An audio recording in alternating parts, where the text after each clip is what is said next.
नरेंद्र मोदी क्या चोरी करता है? क्या चोरी करता है? क्या चोरी करता है?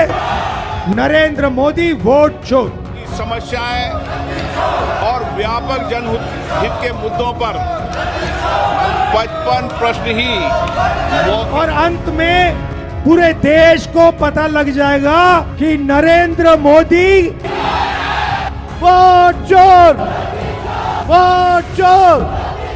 वोट चोरी के मुद्दे पर बीजेपी संसद से लेकर सड़क तक बुरी तरह घिर चुकी है।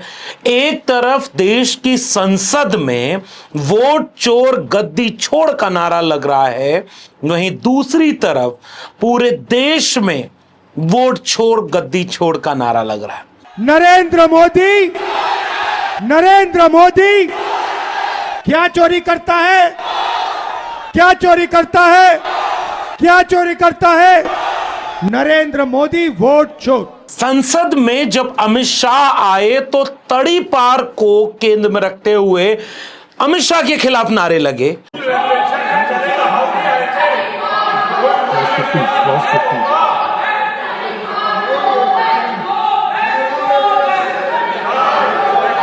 और जब प्रधानमंत्री नरेंद्र मोदी मानसून सत्र के आखिरी दिन सदन में आए तो खुलेआम नारा लग गया, वोट चोर गद्दी छोड़। उनकी समस्याएं और व्यापक जनहित के मुद्दों पर 55 प्रश्न ही मौखिक। वहीं दूसरी तरफ इंडिया गठबंधन की वोटर अधिकार यात्रा में जनता से जब पूछा गया कि असली नारा इस देश का क्या है, तो सुनिए जनता ने क्या जवाब दिया। वोट चोर, वोट चोर। इसका मतलब क्या है कि क्या भारतीय जनता पार्टी मौजूदा 11 साल के अपने कार्यकाल में सबसे बुरी तरह घिर चुकी है? क्या वाकई वोट चोरी का मुद्दा नरेंद्र मोदी की larger than party, larger than nation वाली इमेज के ऊपर भारी पड़ चुका है? क्या आम जनमानस के भीतर यह अब जा चुका है कि क्या वाकई उनकी वोट की चोरी हो रही है? भारतीय जनता पार्टी ने कई हिकमत की है, चुनाव आयोग को सामने किया है, मीडिया के जरिए खबर मैनेजमेंट किया है, लेकिन फिर भी ऐसा लग रहा है कि खबर मैनेज नहीं हो रही है। बिहार में तो कमाल हो रहा है। एक तरफ सूचना आ रही है कि 28 अगस्त को अखिलेश यादव, राहुल गांधी, तेजस्वी प्रसाद, दीपंकर भट्टाचार्य और मुकेश साहनीवाल खुली जीप पर बैठे नजर आएंगे। तो वहीं यह भी सूचना आ रही है कि हेमंत सोरेन तक भी उस वोट चोरी के खिलाफ जन आंदोलन बन चुके बिहार की सड़कों पर नजर आएंगे। वहीं बिहार में रात हो या दिन, धूप हो या बारिश, गर्मी हो या विपरीत परिस्थितियां, बिहार में वोटर अधिकार यात्रा अपने पूरे जुनून के साथ शबाब पर नजर आ रही है। भीगी हुई शर्ट, पसीने से लथपथ, लेकिन हुजूम जब साथ हो तो नेता का आत्मविश्वास बढ़ जाता है। डॉक्टर राम मनोहर लोहिया ने कहा है कि सड़कें खामोश हो जाएं तो संसद आवारा हो जाती है। जब देश की संसद में बोलने का मौका नहीं मिला, पूरा सदन चला गया, लेकिन सरकार ने एसआईआर पर बहस नहीं होने दी। इससे यह बात समझ में आई कि आप कितना भी कहते रहो कि विपक्ष पैसा बर्बाद कर रहा है टैक्स पेयर का, लेकिन सड़कों पर जाकर के विपक्ष ने वे सारी बातें कहनी शुरू कर दी जो वो सदन में सवाल के शक्ल में पूछना चाहता था। इसीलिए सदन के भीतर का वो दृश्य याद करिए। एक बार संजय सिंह सामने से आते दिखे और पीछे से आरजेडी के दो सांसद प्रोफेसर मनोज झा और संजय यादव जाते दिखे, तो अचानक दोनों सामने आए तो अभिवादन में नारा लगा, वोट चोर गद्दी छोड़। और उसके बाद लोगों को यह लगा था कि ये नारे प्रधानमंत्री के सामने नहीं लगेंगे, लेकिन कल्पना करिए, इस बार जैसे ही सदन के आखिरी दिन लोकसभा में प्रधानमंत्री आ रहे हैं तो जय जयकार जो एक व्यक्ति का लगता है। भारतीय जनता पार्टी वो पार्टी रही है जो एक व्यक्ति की पार्टी होने का दावा नहीं करती, वो विचार को केंद्र में रखती है। वो कहती है व्यक्ति आते हैं जाते हैं, उसी पार्टी को नरेंद्र मोदी के इर्द गिर्द समेट दिया गया और नरेंद्र मोदी की जय जयकार सदन में खड़े सारे सांसद लगाते हैं। कई बार कई सांसदों को बोलने का मौका ही तब मिलता है जब प्रधानमंत्री आते हो या जाते हो, उसके पहले या उसके बाद में उन्हें कोई सुनना बोलता हुआ सुना नहीं देखा। लेकिन जैसे ही जयकारा लग रहा था, विपक्ष की तरफ से आंख में आंख डाल करके नारा लगा, वोट चोर गद्दी चोर। और वहीं एक ऐसा कानून ले आने वाले गृह मंत्री अमित शाह कि 30 दिन के लिए अगर कोई मंत्री, मुख्यमंत्री, प्रधानमंत्री अगर जेल चला जाए तो 31वें दिन उसका पद चला गया, फिर सरकार जा सकती है, फिर सरकार गिर सकती है, फिर उनकी पार्टी टूट सकती है, कुछ भी किया जा सकता है। और इस देश में यह उदाहरण रहा है कि ऐसा कई बार झूठे केसों में भी पॉलिटिकल वेंडेटा के तहत भी किया जाता रहा है। फिर किसके लिए यह नियम कानून लाया जा रहा है? और नैतिकता की दुहाई देने वाले अमित शाह के सामने तो धर्मेंद्र यादव ने पूछ ही दिया था कि चक्की पीसिंग वाले के खिलाफ भाषण देते रहे और उसी को डिप्टी सीएम बनाए, वो लोग नैतिकता का पाठ पढ़ाएंगे।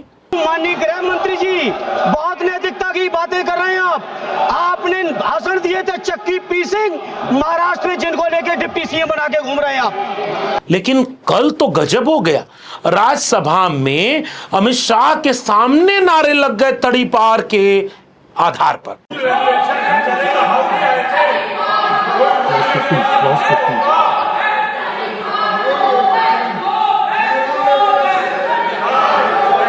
लेकिन इन सब पर भारी बिहार से आने वाली ये तस्वीरें, राहुल गांधी ने इस पूरे वोट चोरी के मामले को पीपीटी से लेकर चुनाव आयोग के सवाल जवाब तक महदूद नहीं रखा है, उसे जन आंदोलन बना दिया।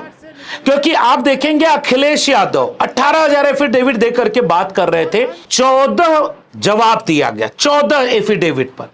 तो बीजेपी, चुनाव आयोग और डीएम प्रशासन, उन्होंने मिलकर अखिलेश यादव के 18,000 एफिडेविट में से 14 वोटरों का जवाब दिया। तो अखिलेश यादव ने एक और मजेदार सवाल कर दिया कि चलो 14 वोटरों का आपने जवाब दिया, अभी वो साबित है कि नहीं, छोड़ देते हैं। अब 17,986 हमारे एफिडेविट और हैं। तो बीजेपी, चुनाव आयोग और डीएम प्रशासन सारा मिल करके 17,986 शपथ पत्र पर कब जवाब देगा? बुरी तरह एक्सपोज हो चुका है चुनाव आयोग। जो कहता था कि हलफनामा नहीं दिया गया, चुनाव आयोग के सामने हलफनामा लहरा दिया अखिलेश यादव ने, पूरा सबूत के साथ रख दिया। और राहुल गांधी उसी बात को जन आंदोलन में लोगों से पूछ रहे हैं कि बताओ वोट चोर नरेंद्र मोदी कौन? नरेंद्र मोदी, नरेंद्र मोदी क्या चोरी करता है? क्या चोरी करता है? क्या चोरी करता है? नरेंद्र मोदी वोट चोर। मामला केवल वोट चोरी के नारों का नहीं है कि नारों के आसपास पूरी राजनीति को महदूद कर दिया जाए। सवाल उस चेतना का है जिसे भारत कहते हैं, उस संविधान का है जो बाबा साहब डॉक्टर अंबेडकर ने जन जन तक पहुंचाने के सपने के साथ बनाया, आखिरी व्यक्ति को अधिकार दिया, सम्मान दिया। और भारतीय जनता पार्टी उस संविधान को बदलने का नारा लगाकर अपने लोगों से बुलवाकर कि अगर 400 पार हो जाएंगे तो संविधान बदलना है, खुलेआम। दुनिया में ऐसा उदाहरण आपको दूसरा नहीं मिलेगा। जिस संविधान की शपथ लेते हो, जिस संविधान से देश चलता हो, जिस संविधान ने इस देश के करोड़ों लोगों को हक, अधिकार, सम्मान दिया हो, उस संविधान को बदलने के नाम पर कोई पॉलिटिकल पार्टी चुनाव लड़े, चुनाव में पूर्ण बहुमत न आने से रुक जाए, एक आदमी के ऊपर कार्रवाई नहीं की, अपने नेता के ऊपर जिसने यह बयान दिया था कि संविधान बदलना है, वो भारतीय जनता पार्टी 240 सीटों के पाने के बाद भी रोज संविधान को भीतर से खोखला कर रही। उस संविधान की कॉपी को हाथ में लेकर विपक्ष ने जब तेवर के साथ संविधान बचाने की लड़ाई को भारत की लड़ाई बना दिया, राजनीतिक दलों के कुर्सी पाने की लड़ाई को आगे बढ़ाकर एक जन आंदोलन बना दिया, तो उसका फायदा राहुल गांधी फिर सड़क पर उठा रहे हैं और जनता से उसी संविधान को दिखाकर कह रहे हैं कि जिस संविधान को बनाने में बाबा साहब डॉक्टर अंबेडकर और जाने कितने आइडिया ऑफ इंडिया से मोहब्बत करने वालों ने पूरा जीवन दांव पर लगा दिया, उस संविधान और उससे मिले हुए हक और अधिकार को भारतीय जनता पार्टी छीनना चाहती है। क्या आप छीनने दोगे? राहुल गांधी के इस भाषण को गौर से सुनिएगा। संविधान किसने बनाया? अंबेडकर जी ने अपनी पूरी जिंदगी दी, संविधान बनाया। गांधी जी ने जिंदगी दी, संविधान बनाया। ये जो वोट चोरी है ना, ये संविधान पर आक्रमण है। हिंदुस्तान के हर गरीब को मालूम होना चाहिए कि यह संविधान आपको बचाता है, आपकी रक्षा करता है, यह आपकी आवाज है। इसको नरेंद्र मोदी और अदानी मिलकर खत्म करने लगे हुए हैं। अंबेडकर जी के संविधान को ये खत्म करना चाहते हैं, फाड़ कर फेंकना चाहते हैं। उस संविधान को हम कभी नहीं मिटने देंगे। वो संविधान हिंदुस्तान की आवाज है, अंबेडकर जी की आवाज है, उसको कोई शक्ति नहीं छुएगा, ये याद रखिए। और इस बात को बड़े राष्ट्रीय फलक पर वो उठाते रहे, क्योंकि राहुल गांधी ने साफ तौर पर जनता के बीच, जनता की शैली में, जनता के तरीके से, जैसे एक वीडियो वायरल हो रही है, सुरक्षा कर्मी है, अब ये भारत जोड़ो यात्रा की है या इसकी है, ये आप देखिएगा मानवीय मूल्य कैसे होते हैं। 69,000 शिक्षक भर्ती वाले का एक बच्चा जब पिछली बार यात्रा में, भारत जोड़ो यात्रा में, जब सुरक्षा कर्मियों से कहा कि अब चलो, तो राहुल गांधी ने उसका हाथ पकड़ लिया और उसको आगे बढ़ाया। एक टॉफी जैसी कोई चीज खोल रहे हैं और अपने जीप के सुरक्षा कर्मी को दे रहे हैं, कभी पानी पिला रहे हैं, कभी छोटे बच्चे से दुलार कर रहे हैं। राहुल गांधी अपनी इमेज को मानवीय बनाना चाहते हैं। वो एक नेता की कुर्सी पाने की लड़ाई मात्र नहीं रही। इस तरह से इस राजनीति को आप कब देखेंगे? ऐसे वक्त में राहुल गांधी ने उसी सड़क पर बिहार में बाबा साहब डॉक्टर अंबेडकर के उसूलों, विचारों को याद करते हुए जनता से कहा, इस संविधान की हिफाजत नहीं करेंगे क्या आप? राहुल गांधी ने यह कहा कि पहले भी बिहार में उन्होंने चुनाव लूटा, फिर उसका उत्तर प्रदेश में लूटा 2020, 2022, फिर उसके बाद दिल्ली में लूटा, हरियाणा में, महाराष्ट्र में, मध्य प्रदेश में, लोकसभा चुनाव में।